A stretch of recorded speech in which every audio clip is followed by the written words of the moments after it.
Hello everyone, আমি rice ওয়ার্ল্ডের আরও একটা নতুন ভিডিওতে তোমাদের সকলকে স্বাগত জানাই। আর আজকের ভিডিওটা অনেক দিনকার আগের, ঠিক ফেব্রুয়ারি মাসের।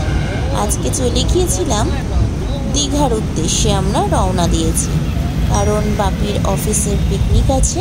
তো পিকনিকে ঠিক হয়েছে যে দীঘা যাব। তো সমুদ্র আমার ঋতন্না আরও একবার দেখবে, ভীষণই আমরা সবাই এক্সাইটেড। ওর জন্যই মেনলি এই প্ল্যানটা করা যে না আবার যাওয়া যাক, কারণ পুরীতে সমুদ্র দেখে ও ভীষণ আনন্দ পেয়েছে। তো ভেতরে আমরা প্রবেশ করেই ও দাদাইয়ের হাত ধরে ধরে সব জায়গায় ঘুরছি দেখো। আর এখানে প্রচুর দাদাই, প্রচুর ঠাম্মিরা রয়েছে, আরও ভালো এন্টারটেনমেন্ট হচ্ছে। যেহেতু জায়গাটা খুব বড়, সেই জন্য ও একা একাই হাঁটবে, চলবে, একা একাই সব করবে। আর এই দেখো, ইনি হলেন পার্থ কাকু, ভীষণ ভালো মানুষ, আমার খুব পছন্দের কাকুদের মধ্যে একজন। আর এই যে ট্রেনে আমরা উঠে পড়েছি এবং ডান্স অলরেডি শুরু হয়ে গেছে। আর এইদিকে আমাদের হাতে কাপ অবশ্যই দেখতে পাচ্ছে, চায়ের কাপ চলে এসেছে। চা খোর বলে কথা, আর ঘুরতে যাব চা থাকবে না হাতে তা তো হতে পারেই না। এই যে মা বসেছে, আমি বসেছি, ও বসেছে, আর মেয়ে অলরেডি বাপির কাছে, সেই জন্য আমরা নিশ্চিন্তে চা খেতে পারছি।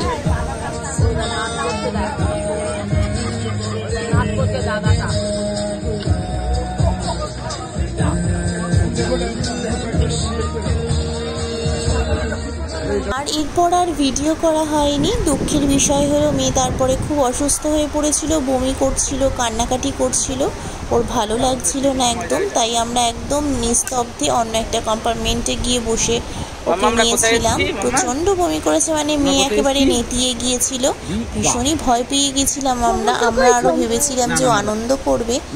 কিন্তু দেখো, এই পরের দিন সকালে এই ক্লিপটা নেওয়া হয়েছে, ও তখনও অবধি ওর মুডটা ঠিক হয়নি। কালকে পৌঁছেই আমরা একদম ওকে খাই দাইয়ে শুয়ে দিয়েছিলাম যাতে শরীরটা একটু রেস্ট পায়। ম্যাঙ্গো কোথায় এসছে? ম্যাঙ্গো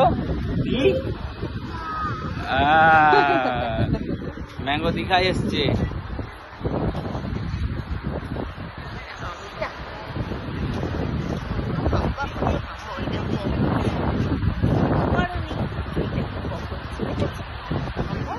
দেখবে, একটা বাচ্চার শরীর খারাপ হলে না, শুধু বাচ্চার না, বাচ্চার সাথে বাচ্চার পুরো ফ্যামিলিরও শরীরটা, মনটা খারাপ হয়ে যায়। কারণ যে চংমঙে যে এতটা আনন্দ পায়, তার মুখে হাসি না দেখলে স্বাভাবিক কারোর মুখেই হাসি আসে না। তো আমরা এখানে নিয়ে চলে এসেছি, আর দেখো মন দিয়ে দেখছি কি হচ্ছে না হচ্ছে। আর আমাদের মনটা একটু খারাপ আছে যে ও একদমই ওর ভালো লাগছে না, বুঝতে পারছি। কিন্তু এখন তো মানে আমরা চাইছি যে যত তাড়াতাড়ি সম্ভব বাড়ি চলে যাই, যাতে ওর আরেকটু রেস্ট হোক। তো যাই হোক, এখানে একটু ওকে পা ভেজালাম, পাপার সাথে সাথে খেলছেও। আর আমরা এখানে কিছু ছবি ক্লিক করেছি।